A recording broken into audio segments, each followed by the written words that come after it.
Olá, você está no podcast Rualidades. Desejamos boas-vindas. Eu sou Miguel, estudante de graduação em Serviço Social e integrante do projeto de extensão Rualidades. E para o nosso episódio de hoje, contamos com a convidada Juliana Braga, que é psicóloga, mestre em saúde pública e especialista em atenção a usuários de álcool e outras drogas. Olá, Juliana, seja bem-vinda e obrigado por aceitar o nosso convite. Oi, Miguel, bom dia. Eu que agradeço pelo convite. Vida louca, vida breve, já que eu não posso te levar, quero que você me leve. Vida louca, vida imensa, ninguém vai nos perdoar. Nosso crime não compensa. Bom, o tema deste segundo episódio é saúde mental e pessoas em situação de rua, cujo material que nos inspirou foi a pesquisa de mestrado pela Fiocruz da nossa convidada, intitulada Loucos de Rua, uma revisão de escopo sobre pessoas em situação de rua com transtornos mentais graves. A partir disso, Juliana nos auxiliará a esclarecer questões gerais que levantamos acerca da relação entre saúde mental e esse recorte populacional. Aproveite e inscreva-se no nosso canal e nos siga no Instagram, @rua.lidades, para ficar por dentro das nossas publicações. E vamos ao nosso assunto. Juliana, na sua pesquisa, são abordadas questões bastante relevantes sobre a realidade de pessoas em situação de rua, com foco naquelas com transtornos mentais graves. Nessa revisão de escopo, você identificou transtornos comuns e outros nem tanto. Quais seriam eles? Na minha dissertação, eu fiz uma diferenciação até em termos metodológicos, do que seriam os transtornos mentais graves e os transtornos mentais comuns. E aí não necessariamente tem a ver com a ocorrência desses transtornos, Na saúde mental, a gente faz essa diferenciação para diferenciar mesmo o nível de complexidade. Então, a gente entende como transtorno mental comum os níveis de sofrimento que não necessariamente precisam de uma intensidade de cuidado, que não envolvem os sintomas psicóticos. Já os transtornos mentais graves, eles envolvem os sintomas psicóticos, que aí estaria mais no campo da esquizofrenia. O uso de medicação psicoativa é bastante comum nesses casos. Por que, na sua opinião, essa forma de tratamento nem sempre é a mais conveniente? Quando a gente pensa na população em situação de rua, a primeira coisa que vem à nossa cabeça é a questão da vulnerabilidade, E a gente pensar no uso de medicação psicoativa para uma pessoa que está em situação de vulnerabilidade é um pouco complicado, porque essas medicações, às vezes, elas causam sonolência, algumas podem gerar algum tipo de desorientação, E para uma pessoa que já está vivendo aí a vulnerabilidade da rua, isso pode se tornar um problema. A gente que trabalha com pessoas em situação de rua sabe que à noite é um período que eles preferem se manter acordados, e aí, por exemplo, você dá um remédio que tem um potencial sedativo, pode prejudicá-los nesse sentido, A ocorrência de violências durante o sono dessas pessoas é muito frequente, então passar uma medicação sedativa pode se tornar um problema. Em dado momento, você fala sobre mulheres em situação de rua e constata através dos estudos que, entre aspas, dentro de um grupo altamente invisibilizado, existe um subgrupo ainda mais invisibilizado e negligenciado, fecha aspas. Qual a importância desse recorte de gênero para o debate? Miguel, o olhar para as pessoas em situação de rua, ele tem que vir aí sobre aquela ótica da interseccionalidade, que é a gente poder olhar para um único objeto sob diversas lentes. E aí, quando a gente fala das mulheres, as mulheres por si só na sociedade já estão aí sob mais efeitos do mundo capitalista e masculino, do que os homens, Isso falando em mulheres cis. Quando a gente traz a questão para as mulheres trans, elas ficam ainda mais vulneráveis, Mas falando das mulheres em situação de rua, o que a gente vê é que elas são em menor número e que muitas vezes elas se associam a homens por uma questão de segurança. E aí elas acabam não tendo muita visibilidade nesse sentido, né? Como elas não são maioria, como elas não estão demandando tanto das equipes, o que eu percebi também é que nos estudos que eu encontrei na minha revisão, é um assunto que também é pouco abordado, né? Principalmente quando a gente fala da questão do transtorno mental grave. Eu encontrei pouquíssimos estudos e é uma coisa que chama atenção. A próxima pergunta, Juliana, é no tópico da reinserção social e reintegração comunitária. Aparece nelas a questão do trabalho. Qual reflexão pode ser trazida para o nosso ouvinte a respeito disso? O trabalho é um fator que costuma organizar a vida das pessoas, né? Não só objetivamente pela questão financeira, mas também subjetivamente, numa questão de rotina e muitas vezes até de valor mesmo, né? Então, quando a gente pensa nas pessoas em situação de rua, elas geralmente exercem trabalhos que não são trabalhos formais. Muitas são catadoras, algumas fazem aí um trabalho de reciclagem, né?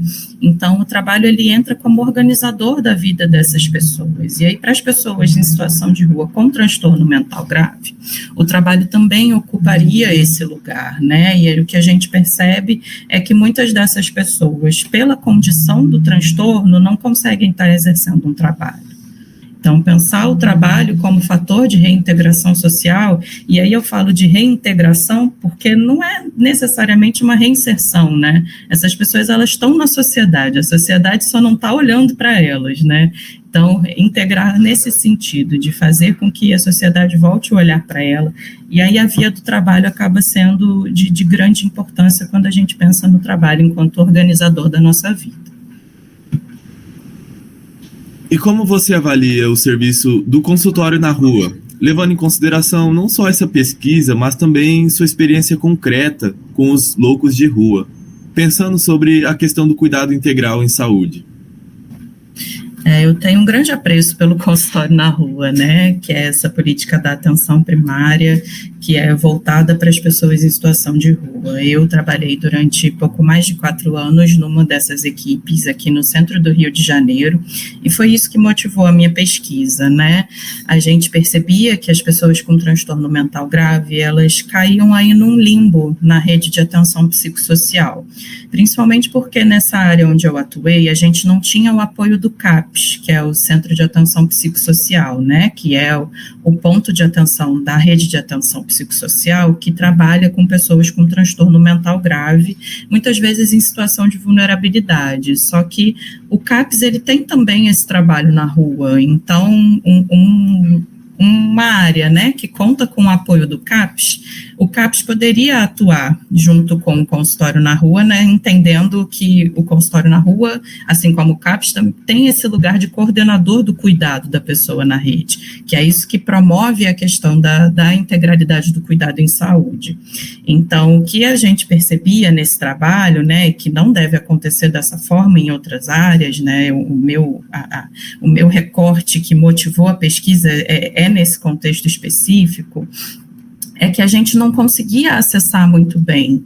Eles tendem a ser mais andarilhos, muitas vezes por conta dos delírios, né? Às vezes eles se sentem perseguidos, não permitem o acesso da equipe, e aí uma equipe tão potente como o consultório na rua acaba tendo um escopo de atuação mais reduzido, né? E isso sempre me gerou muita angústia, enquanto psicóloga, né? Não está conseguindo aí dar a devida atenção à pessoa portadora de transtorno mental grave. E aí o consultório na rua, ele tem sim esse papel de costurar a rede para atender a todas as pessoas em situação de rua, mas para mim essa ponta da costura ficava um pouco solta, né? Mas o consultório na rua, para mim, é onde o SUS se efetiva SUS. É quando o SUS chega a quem realmente precisa, né? Que é aquele que não consegue chegar ao SUS por barreiras de acesso, por preconceitos. Então, eu tenho grande apreço pelo trabalho do consultório na rua por isso. Interessante, Juliana. Agora, mudando um pouco de assunto, As políticas de habitação são um ponto central. No entanto, foram elencadas no texto situações que comprovam a necessidade de não só esgotar a abordagem apenas nisso. Que ou quais medidas seriam prudentes para garantir essa uniformidade da oferta? Na minha pesquisa, o grande achado foi que as políticas de habitação seriam, na verdade, o primeiro passo, né, para poder ofertar o cuidado às pessoas com um transtorno mental grave que estão em situação de rua. E aí isso fala um pouco também sobre a questão do uso da medicação, Miguel, porque entendendo que essa pessoa, dentro de uma casa, né, e aí eu vou nomear como casa mesmo, consegue aí ter uma maior organização da sua vida, né. No meu trabalho, eu encontrei que essas habitações, elas podem ter um modelo específico, que é um modelo de moradia assistida, onde equipes de saúde mental e até mesmo da assistência social estão ali atuando junto com aquela pessoa. E aí, por exemplo, uma pessoa que precisa fazer uso de medicação psicoativa, ela consegue ter esse apoio dessa equipe no cuidado com essa medicação, né? Para que não perca, para que essa medicação seja armazenada da forma adequada. Então, entendendo que essa pessoa está aí numa condição de moradia segura e que seja, de fato, articulada com outros serviços para garantir a integralidade do cuidado, é o ideal, né? Mas o que a gente vê hoje em termos de política pública não é isso, né? A gente tem aí políticas de habitação que as pessoas em situação de rua conseguem acessar, como Minha Casa Minha Vida. A gente entende que os abrigos da política de assistência social também são caracterizados como um espaço seguro de viver, mas não são caracterizados como moradia, né? Então, aí tem uma defasagem em termos de política pública no que essa população poderia estar sendo assistida. Pegando esse gancho das políticas sociais para esses sujeitos, como você enxerga as pesquisas censitárias relacionadas à viabilidade da intervenção estatal? As ações censitárias, elas são muito precárias, né? A gente tem aí uma única grande política censitária voltada para essa população, que é do ano de 2008, né? Ou seja, mais de 15 anos depois. Então, a gente já passou por mudanças de governo, por diversas recessões, momentos de recessão econômica, principalmente durante a pandemia, né?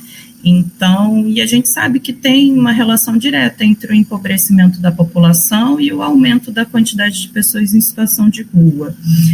Então, essas políticas censitárias, elas já não refletem mais os perfis das pessoas em situação de rua no ano de 2024, né?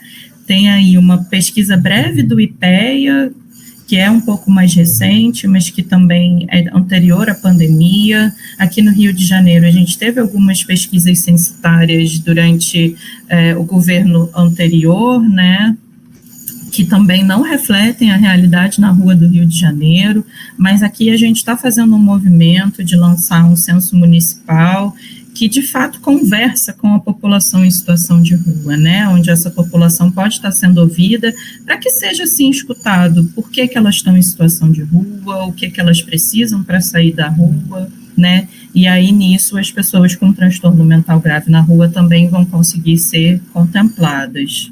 É o que se espera, pelo menos. Interessante saber, espero que o projeto vá para frente. Em dado momento, um importante componente da Seguridade Social é elencado, que é a assistência social. E nesse nosso projeto, a gente tem um público-alvo específico, que são os profissionais do SUAS.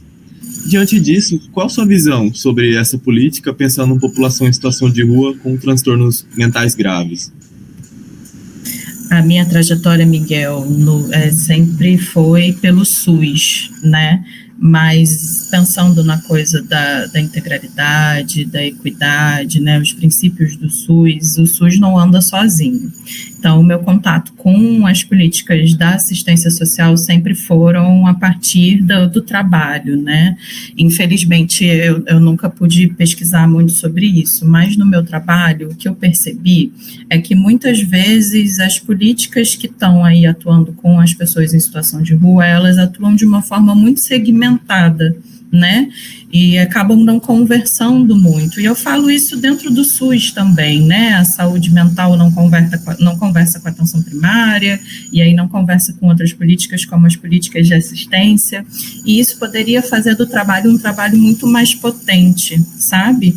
Porque dentro do SUAS, o que eu identifico como grandes parceiros no cuidado das pessoas em situação de rua é o CREAS, né, que é o Centro de Referência Especializada de Assistência Social, o Centro POP, que assim como o consultório na rua é do SUS, o Centro POP é da assistência, né, esse serviço especializado no atendimento às pessoas em situação de rua, a questão do Bolsa Família, né, também é importante, é um programa importante que essas pessoas conseguem acessar.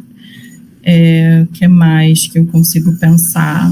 A questão do abrigamento, né, que também não é considerado como moradia, mas que muitas vezes consegue trazer uma certa segurança para essas pessoas, para que essas pessoas consigam olhar para outros pontos de sua vida, né, porque a rua é muito dura com as pessoas que vivem nelas, né.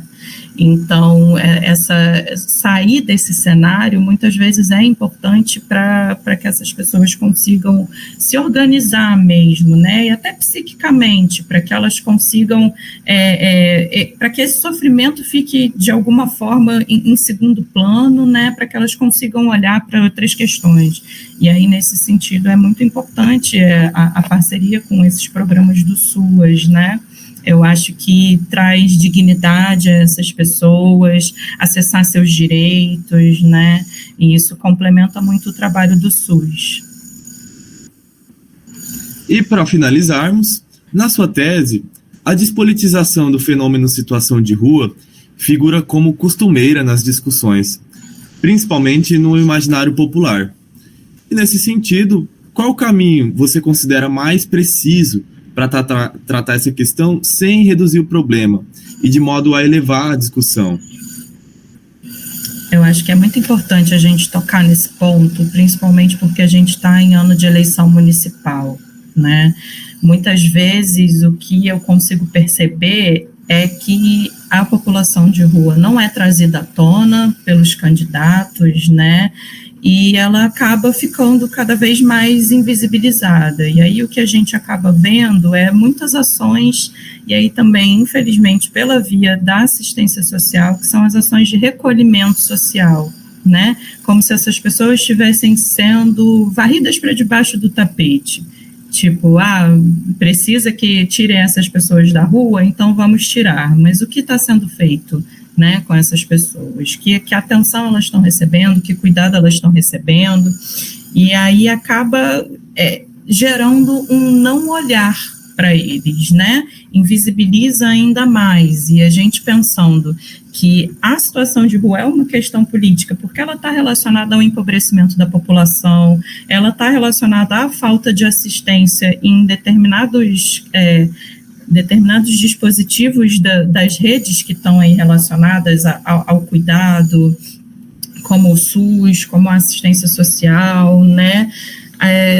É uma escolha, eu diria, não olhar para essa população ou então olhar com esse viés higienista, punitivista, e a gente pensando que ano de eleição é um ano importante para a gente refletir sobre o que a gente quer para a nossa cidade, para o nosso país. É importante a gente trazer essas questões à tona, né, para que, políticas censitárias sejam reforçadas, para que essas pessoas sejam olhadas mesmo, né, para que a população de rua ganhe mais espaço na sociedade. E aí o que a gente quer com isso, né? Que essas pessoas tenham seus direitos garantidos para que elas consigam estar na vida. que muitas vezes a gente percebe que não é o que tem acontecido, né? Então, é importante a gente, em ano de eleição, poder pensar nos candidatos que a gente está escolhendo e no que eles estão pensando para aquilo que a gente quer, né? Entendendo que aqui, enquanto representante do SUS, e você representante do SUAS, por mais que informação ainda, né?